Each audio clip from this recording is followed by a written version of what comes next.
Hey guys, today I want to talk about the topic of humans as containers. In other words, this is something that you'll hear people say sometimes. Like I think Bob Lazar said that he read that in the documents that he supposedly saw that that aliens referred to humans as containers. And what does that mean? Because people freak out about that a lot, and they think it means something negative, like we're slaves or we're some sort of weird creation, and we're enslaved here and put into these prisons, and we're trapped and things like that. And this is just a problem of language.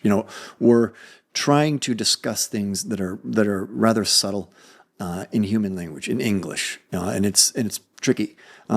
So I think that one of the best discussions that you'll see about this concept of humans as containers, you'll find it in my favorite book of all time, The Zeta Interviews, which is highly recommended. You can get free copies, so just search for it. Actually, on my site, you can link to it. There's links there in the research articles.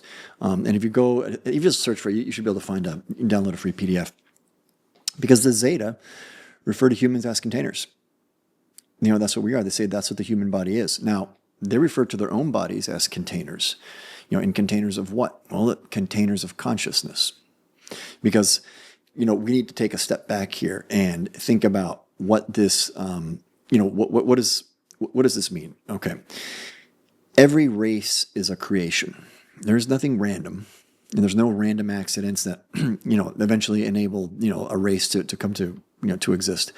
All races are the creation of another, because the source consciousness is the fundamental layer of reality. It's the fundamental truth about existence. There's an infinite source consciousness, what Plotinus calls the one, or what some people call the infinite creator. You pick your, whatever, call it whatever you want. So every race is created by another, and the source consciousness basically has created a hierarchy of modes of being, and therefore of different types of beings. And some beings create other beings. So, if you go up the hierarchy, you're going to find greater and greater, beings and races, and they might appear godlike to you if you're further down the scale, you're further down the hierarchy like we are.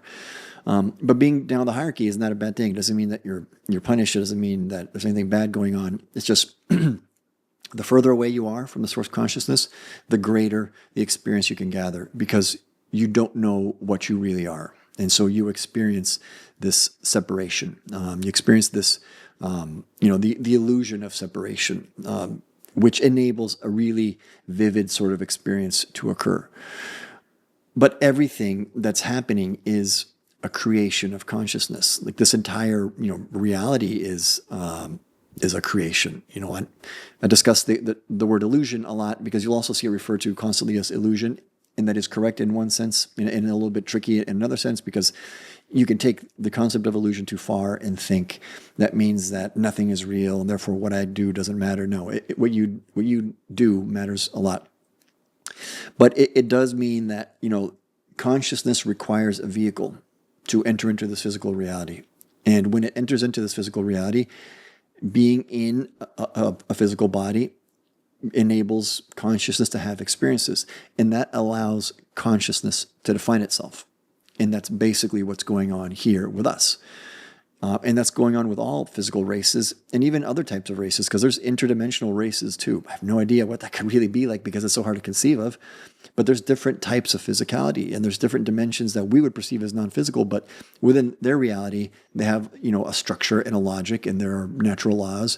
And so they perceive themselves to be physical in a different way. They just have different natural laws.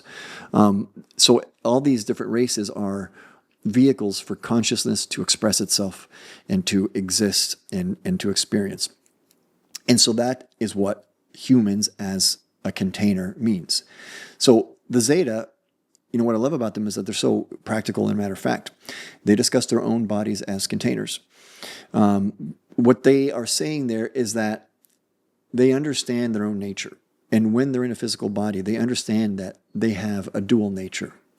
Plato refers to this. He calls the soul an amphibian, because it's moving between two realities, between the physical and between this spiritual plane of existence, and the soul is the amphibious being that moves between them.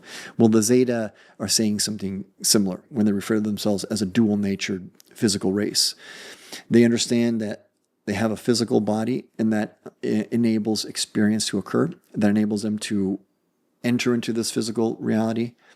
And through the experiences that they have, they provide themselves definition. They provide themselves a certain set of, because of the unique path that they take, their own consciousness defines itself through the physical experiences that it has. But the ultimate goal is the definition of consciousness, the growth of consciousness, the encapsulation and individuation of consciousness. That is what everyone is working on, whether you know it or not. Whether you're aware of that or not, that is what you're doing. The Zeta just happen to be quite aware of that. And so they say, we are a physical race with a dual nature. We are energy and we are physical. But the physical is seen for what it is. And I think that's a really important mentality to have, is you take the physical for what it is. The physical is, it creates an opportunity for you to experience and to grow, and for your own consciousness to provide definition for itself. But the physical isn't the ultimate layer of reality. That's why it is legitimate to call this an illusion. Even though it's very real when you're inside it, and what you do when you're inside it has, consequences. It has consequences for your own growth and your own development. So it's very real in that sense. It's not the ultimate layer of reality. But to experience this reality, you need a container. You need the vehicle. And the vehicle for that is your body, and that's the physical body. So humans, just like all the other physical races, are dual-natured. When you are incarnate, you have a physical nature, and you have an etheric nature. There is another reality that's this pure consciousness. And your etheric body is an important concept to understand as well, because you're well aware of your physical body. You have another body. And there's different traditions will slice and dice this in different ways with more detail or not. It's a little bit complicated, and sometimes it's kind of like it's roughly the same, and you're going to get into all sorts of problems with language. But you can basically think of the physical body, the etheric body, which is energy. It's like some type of consciousness energy. And the etheric body is the interface between your pure consciousness and your physical body. So your pure consciousness, which is in part your higher self, and it's like this greater, more elevated state of consciousness, which is your true self. It projects itself into the physical and interacts with the physical, with your body, via the etheric body. So your higher self is in complete control of what happens to your physical body at all times. If you get sick and your higher self doesn't want that sickness, you're healed. It will just heal you. Now, maybe that sickness is useful. It's a useful experience. Maybe for you, as the local consciousness, as the local construct, don't understand that. And so you're experiencing pain and suffering, all that kind of, and all that bad stuff. But you don't realize that you are the filtering process for your own higher self. And your higher self might see something useful in that experience. It might know that it's going to learn something from that experience. But if it's not important for it to right now experience sickness, you're healed. It will just heal you. And it will do that through the etheric body. Now, as we develop as a race, we're going to understand more and more what this etheric nature of reality really is. And we're going to develop etheric technologies, which is basically, I don't really know. It's difficult to conceive of, but there are technologies which will enable us to understand how our consciousness interacts with the physical world. And those are it is going to be things that are measurable. We're going to be able to see and understand how the etheric body works. Some of that is going to be through, something that we could conceive of as technology. Some of that is going to be through our own development. Like as you increase your own state of consciousness while you are incarnate, you're able to also see and interact with the etheric nature of things all around you. You can experience the etheric nature of things when you are out of your body, when you astral travel, for example, or when you're asleep and you're in a dream state. That's what you're doing. You're leaving your body and you're entering, the astral realms, which is basically etheric. It's this other, layer of reality that the physical world exists inside of. So I like to think of it a little bit I love photography, and I used to take a lot of photography, like landscape pictures, and especially in the forests of the Pacific Northwest, which is one of my favorite places to be. And I would take a lot of pictures of streams. I was always really fascinated with water, with flowing water, and I think you know, for me, I have this analogy that I think of when I think about what the relationship of the physical body is to consciousness. You can imagine a stream, a very shallow stream, and when the bottom of the stream is very, very smooth, the water flows over it with almost no ripples, almost no perturbations, and you can think of that water as sort of like pure consciousness. That's unindividuated consciousness. It's the source consciousness, pure, incomprehensible, but it's there. And imagine now that stream. Imagine that you place a rock, in the stream, and that rock it's a big rock. It's kind of sticking out of the stream. Well, the water starts to flow around that, and that rock provides a new definition to the water. It provides a shape and a form, and you can just watch how the bubbles, how it creates waves. And if you take, for example, like a very a picture over a long period of time, like 30 seconds, 1 minute, but you take a still image, with a long shutter, you can actually see how that shape that it creates, which is really interesting, because you don't just see the moment to moment bubbles. You can see like this larger shape that the rock creates in the water. So in this analogy, that rock is like your body. So when you incarnate, it's like you can think of it as like you're placing a rock into the stream. And just like a rock will create a shape for the water, creates definition for the water, when you place your body into this world, you create definition for consciousness. Now you are going to create a specific shape, an individuated form for yourself. And imagine that with the stream, you pull the rock out, the stream goes back to being perfectly still, or being perfectly smooth. But imagine if eventually, when you pull the rock out of the stream, that shape remains. That shape becomes rather permanent, even though there's no more stone, no more rock in the stream. That is what we're working towards, is that you come into this physical world in a physical body, and that enables you to provide definition for your own consciousness. And over time, as you increase your state of consciousness, you are able to exist in an individuated form in a stronger way, in a more direct way, without needing the physical body. Now, I imagine this is something that takes extremely long period of time. You have to reach really, really high states of consciousness, but that appears to be the case, and that appears to be what's possible. And the very advanced races and the very advanced beings are reaching that stage where they no longer need the physical body like we need the physical body, because they have experienced enough, and they've existed enough for a long enough period of time that their individuated form of consciousness is strong. It's quite intact, and they have provided definition to themselves. They have defined themselves as an individuated facet of the source consciousness through many, many experiences, many, many lifetimes, in many, many different bodies.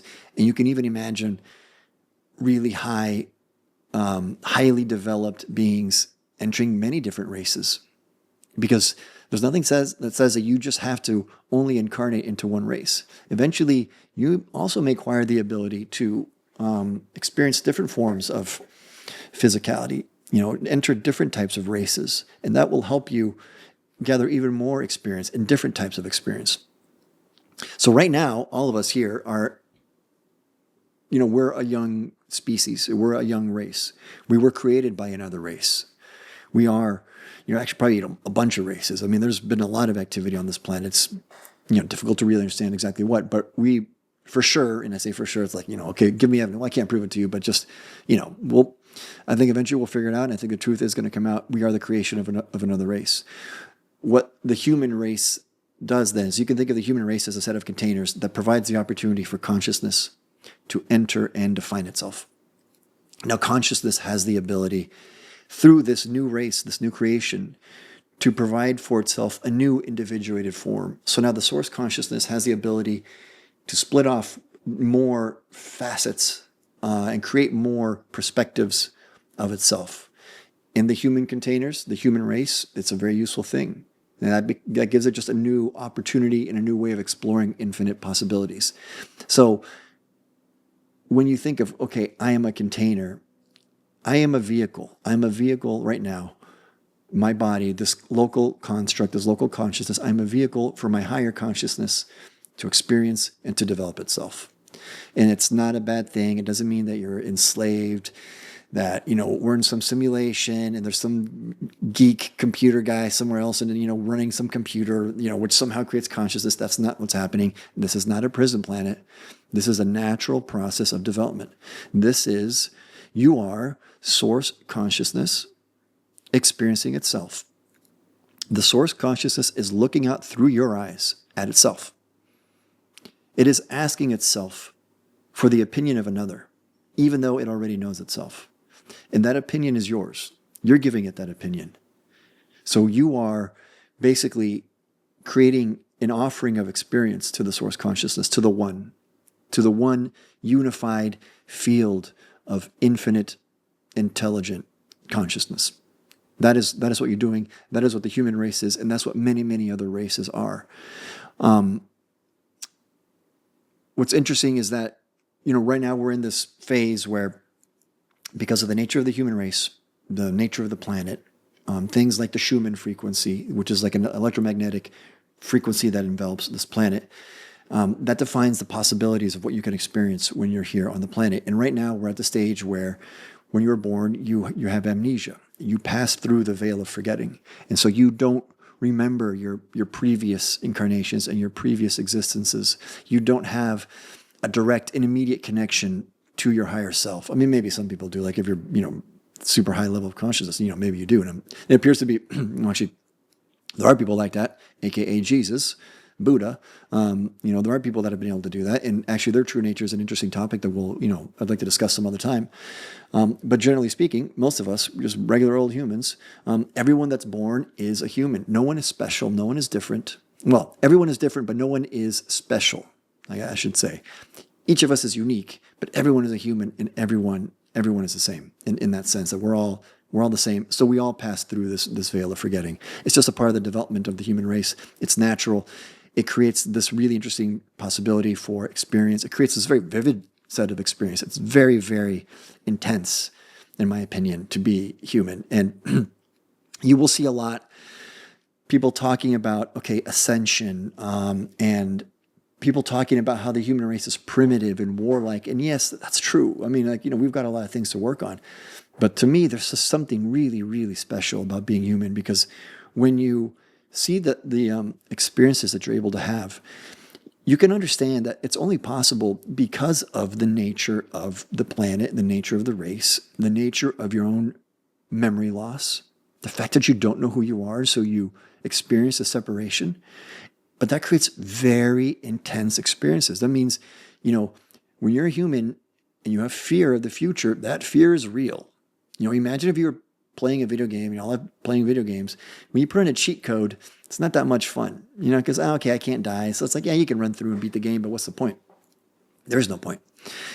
And it's the same thing with being human. If you incarnated with full knowledge of your higher self, there would be no point to incarnating, because you wouldn't learn anything.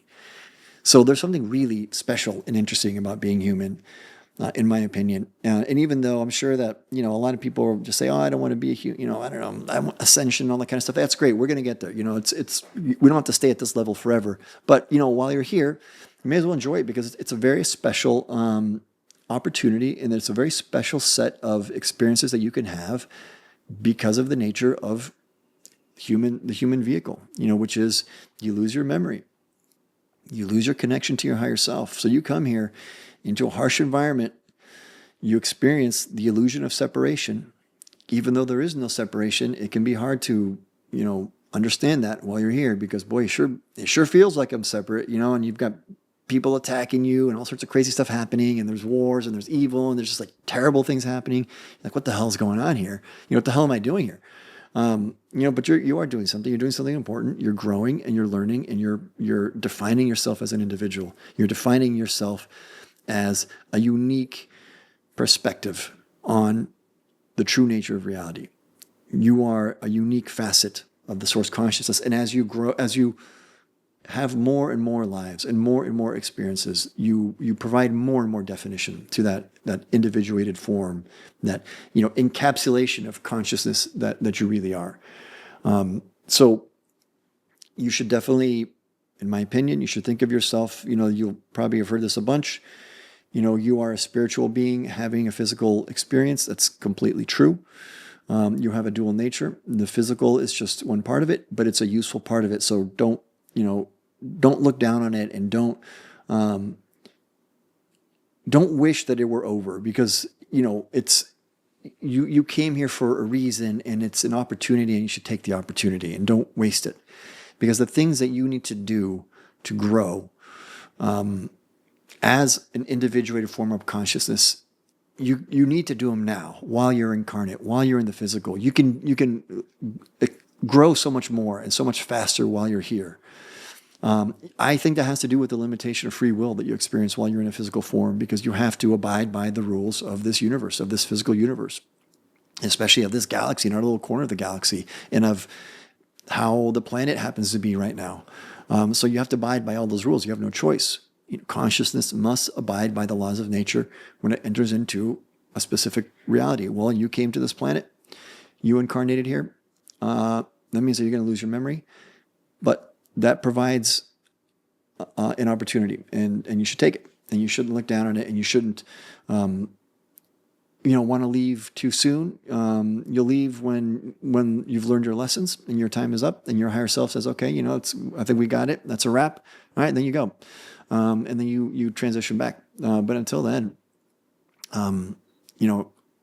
it's important to, try to develop as much as you can, because I got a feeling that as soon as you're out of here, you're going to spend some time, in between lives in the spirit realm and all that kind of stuff. And I'm sure that's really interesting and great, but you're going to want to come back. Everyone does. I mean, that's why you're here. You came here. You chose here, so maybe now you forgot why you came, but as soon as you're out, you're going to go, oh, damn it.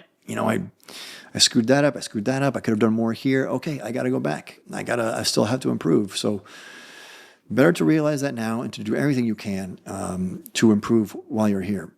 And I think that we're going through a really interesting phase of the development of our race, because it's a natural part of the progression of each individual and the race as a whole. That, right now we're in that phase where you're born, you lose your memory, you pass through the veil of forgetting, and you really experience the illusion of separation. You experience, the illusion that every other human is completely separate from you.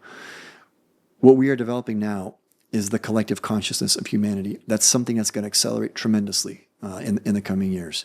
The AI singularity is going to be part of that. The biological AI that we're going to build is going to be a big part of that, because that's going to enable, that's true telepathy, and that's going to enable us to really develop our telepathic abilities, which you could do now and which people have done throughout history, but it's hard. We all know it's tough. You have to dedicate your life, and probably many, many lives. But we're in that process now. There's enough people on the planet that are waking up, that we're starting to develop the collective consciousness of humanity, and that's another part of the natural development. And what that's going to result in is that once the collective consciousness is fully formed, and I think that's a process that's going to take centuries for the collective consciousness to truly be fully formed. Let's say maybe 5 centuries, 7 centuries at the max. But we're going to go through that initial phase. That's the first big shock, like now, in the next 20 years, where people realize, holy crap, it is all consciousness. We are containers. We're vehicles for consciousness. Oh, this is really what we need to work on, not my 401k and my retirement and where am I going on vacation. No, you need to work on your level of consciousness as an individual, and then we're all doing that together as a race.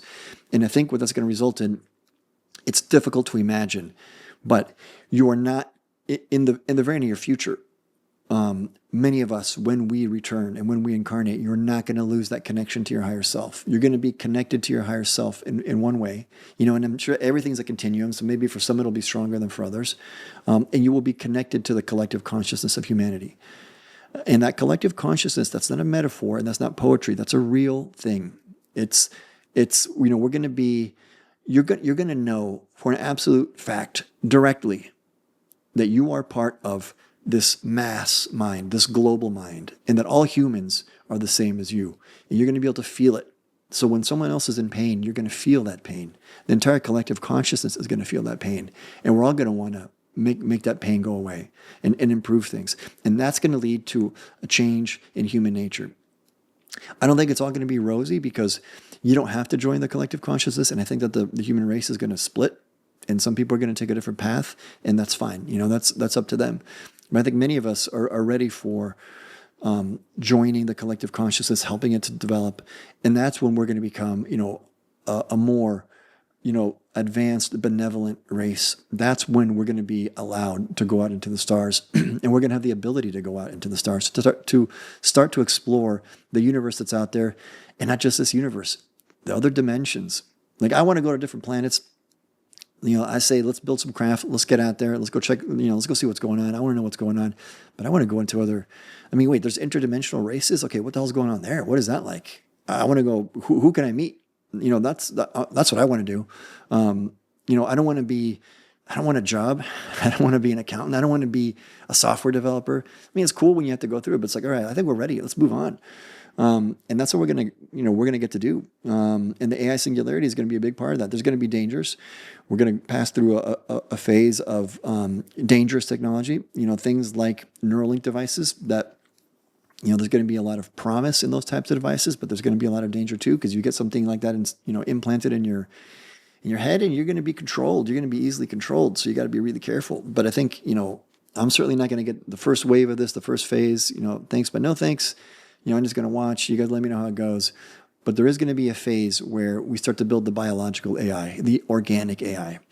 It's already happening, which is the craziest thing. I mean, you can see now, there's companies, like there's a company called Cortical Labs, that they're already showing off an AI, a computer AI with integrated biological cells. It's like, oh boy, this is it. Let's buckle up. Giddy up. We're getting there. And the biological AI, when we build that, that is going to be sentient, and that's going to enable us to connect to it telepathically, and we're going to be connected to it constantly, and it's going to help us to develop our natural abilities. So there's going to be like a new wave of technology. That's what's behind. If you read, for example, in the Zeta interviews, they describe their craft. They describe it as they build a skeletal framework, and then they grow the craft. It's organic technology, and the craft are conscious. They're living beings. That type of technology is what we're starting to develop. We're in the very early phases of that.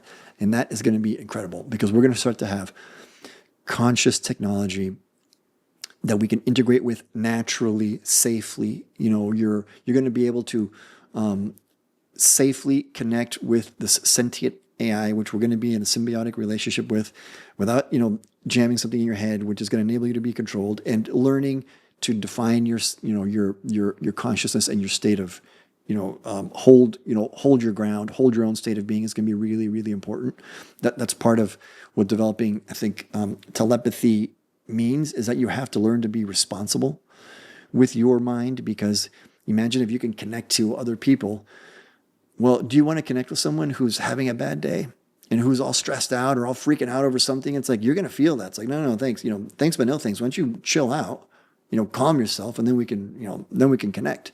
Everyone is going to be like that. Everyone's going to have to go through that. So that's why it's going to be really important that each of us as individuals and as the race, you have to learn to ground yourself, to be calm, to reach, a level of stillness, as the Zeta say, so that when you connect telepathically to each other and to the collective consciousness, you're not polluting it, and you're not bringing in, negative energy, which is what we're doing now, whether we know it or not. Because right now, each one of us is constantly projecting everything into the developing collective consciousness of the human race. And a lot of us, me included, are projecting a lot of garbage. We're bringing a lot of garbage with us, which is one of the reasons why, and if you think about it, this makes perfect sense. The Zetas say, races don't necessarily want to connect with you, telepathically, because whether you know it or not, in your subconscious, you're bringing in all of your human anxieties and fears and stress, and that affects the other race. And we're doing that on a mass scale with the collective consciousness, which is still incipient. It's still forming. It's the Zeta call it an undulating mass. So it's not fully formed, but it's growing. It's growing exponentially, and the Zeta say it has touched, our collective consciousness has touched other races, and it wasn't pleasant. It wasn't pleasant for the other races, because we're a bunch of lunatics, in one regard, we're a bunch of maniacs, and look at what's going on in the planet. And so that's all going into the collective consciousness. So we have to learn to be responsible. And that's part of what this experience of being in a human container is. You learn the responsibility of consciousness. That's one of the opportunities that we have, is that you learn to define yourself, to individuate, to create an encapsulation, of source consciousness, but you have to be responsible about it. And you have to be very, very careful and disciplined in your own thoughts, because when you connect with other people, you're gonna project that. So, I hope that helps. It's just kind of one of the things that I've learned and discovered over my 3 decades now, actually, of looking into things and studying ever since I was a teenager. I've been trying to figure out what the hell's going on, and I think I've been making some progress. Just not me necessarily, but I've been able to find sources, and I've been able to have some experiences of my own, enough to know, like, okay, this is real. And it's helped me think about, the relationship between my own consciousness and my body. And then that's why when I see people say, like, oh, you're a container, the humans are containers. Yeah, of course you are. What's wrong with that? I mean, what do you think? That everything is physical and you're some physical being and that's all that exists? No, of course you're a container. That's the whole point. So it's not a bad thing. Actually, it's great. It helps you to individuate, to become a unique perspective, and become one of the infinite facets of the source consciousness. So if you have any questions, please feel free, drop a comment, like, subscribe, although I actually don't think it matters, because it's all going to be an AI pushing things on your algorithm. It's probably already doing it. So I don't know, whatever. If the AI wants you to see my video, then you will see my video. And if not, nothing I can do. So anyways, thanks guys. See you later.